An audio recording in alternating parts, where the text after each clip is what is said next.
गुरुवार को रौल स्थित बुद्ध विहार में चल रही बुद्ध कथा में भाग लेने पहुंचे पूर्व मंत्री स्वामी प्रसाद मौर्य ने आगामी विधानसभा चुनाव में भारतीय जनता पार्टी की विदाई करने का दावा किया। नमस्कार दोस्तों, आप देख रहे हैं जन जन तक न्यूज चैनल। पेश है आज की खास खबर। पिछले 4 दिन से रौल में चल रही बुद्ध कथा में गुरुवार को अपनी जनता पार्टी के राष्ट्रीय अध्यक्ष पूर्व मंत्री स्वामी प्रसाद मौर्य भाग लेने पहुंचे।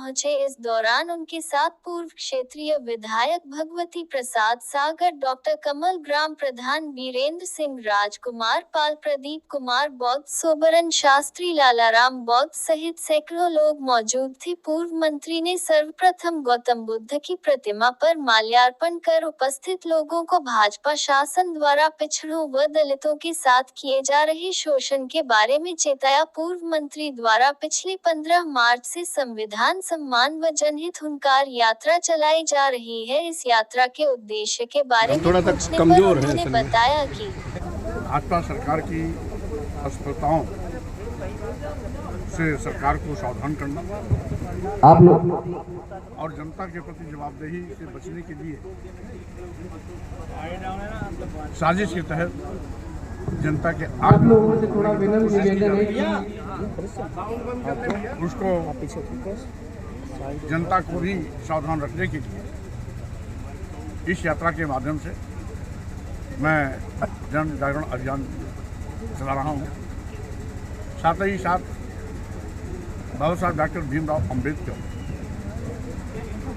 ने कहा था, अपने समर्थकों से कहा था कि मेरे मर जाने के बाद आप ये मत मान लेना कि डॉक्टर अम्बेडकर मर गए, क्योंकि मैंने इस देश को भारतीय संविधान दिया है।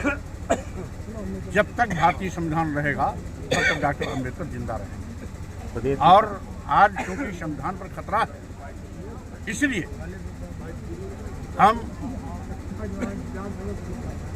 संविधान के साथ खिलवाड़ कर रहे भाजपा सरकार को चेतावनी देना और बाबा साहब के मिशन के समर्थकों को इस बात के लिए सावधान करना कि भारतीय संविधान खतरे में है।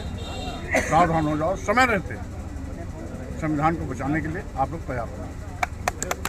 आज पूरे देश और प्रदेश में सभी मुद्दों पर सरकार बुरी तरह फैल चुकी है। आज जो मुख्य समस्या है बेरोजगारी, महंगाई, किसानों को लाभकारी मूल्य दिया जाना, छुट्टा जानवरों से किसानों की फसल को चरने से बचाना, महंगी शिक्षा खत्म कर समान शिक्षा लागू करना, साथ ही साथ अनुसूचित जाति, अनुसूचित जनजाति, पिछड़े वर्गों का आरक्षण जो संविधान के माध्यम से मिला हुआ है, भाजपा सरकार जब से सत्ता में आई है उसको शून्य और निष्प्रभावी कर दिया। SC ST OBC के यदि कोई भी नौजवान किसी प्रतियोगी परीक्षा में रिटर्न में हाईली क्वालिफाइड होकर आते भी हैं तो इंटरव्यू में नॉट फाउंड सुटेबल करके उनको बाहर का रास्ता दिखा दिया जाता है। यही नहीं, आज बड़े पैमाने पर SC ST OBC तथा मुस्लिम माइनॉरिटीज़ पर जुल्म जाति अत्याचार भी बढ़े हैं। आए गए दिन किसी न किसी नौजवान की हत्या होना, बहन बेटियों को बलात्कार का शिकार बनाना, हत्या करके घटना को आत्महत्या साबित करने की कोशिश करना, फर्जी मुकदमे लादना आदि आम बात हो गई है। जातीय दुर्भावना हद पार कर गई। अभी बनारस हिंदू विश्वविद्यालय में एक शेड्यूल कास्ट का लड़का, खटिक समाज का है, 7 बार लगातार नेट की परीक्षा पास किया और PhD टेस्ट में यूनिवर्सिटी में सेकंड टॉपर लड़का है।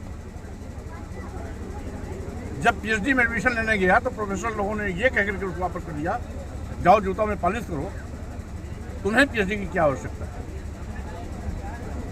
इस प्रकार से दुर्भावनापूर्ण जो कार्य हो रहा है उससे भाजपा सरकार की गंदगी हरकतें और उनकी काली करतूतों को जनता के बीच में बेनकाब करना है और जनता के साथ छला जा रहा है। आज देश बेचा जा रहा है। देश के सभी बंदरगाह, एयरपोर्ट, एयर इंडिया, सभी रेलवे स्टेशन, कई दर्जन ट्रेनें, LIC जैसी बड़ी संस्था अदानी अंबानी जैसे लोगों को दे दिया गया है। यही नहीं, आज इस देश में बेतहाशा गरीबी बढ़ी है। 140 करोड़ में से 80 करोड़ लोग आज 5 किलो 10 किलो चावल पर अपनी जिंदगी बिताने के लिए मजबूर हैं। और समझिए कि जिस देश में 80 करोड़ लोगों की जिंदगी 5 किलो 10 किलो चावल पर आके ठहर गई, मोदी जी झुंझुना बजाते हैं कि हम विश्वगुरु बनाएंगे। आज ऐसे धोखेबाज सत्ता में बैठे हुए प्रधानमंत्री, मुख्यमंत्री की काली कृत्यों को बेनकाब करना, और जनता के साथ धोखा इसलिए हो रहा है कि जनता अपने इन असल मुद्दों पर सरकार को कटघरे में न खड़ी करे, इनके पापों पर से चादर न हटाए।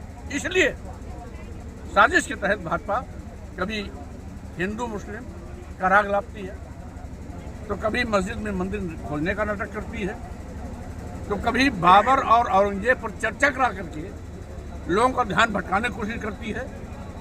तो स्वाभाविक रूप से हम जनता को सावधान कर रहे हैं और कुंभकर्णी नींद सोने वाली भाजपा सरकार को जगाने का भी काम कर रहे हैं। और ये हमारा अभियान तब तक नहीं रुकेगा या तो सत्ता में बैठे हुए लोग सुधरेंगे, अन्यथा आने वाले 2027 में भाजपा की विदाई भी अपनी जनता पार्टी करेगी। इस अभियान के बाद पिछले चुनाव में आप समाजवादी पार्टी के साथ थे, आगे जो है किसी अन्य दल के साथ नहीं या अकेले के चुनाव में?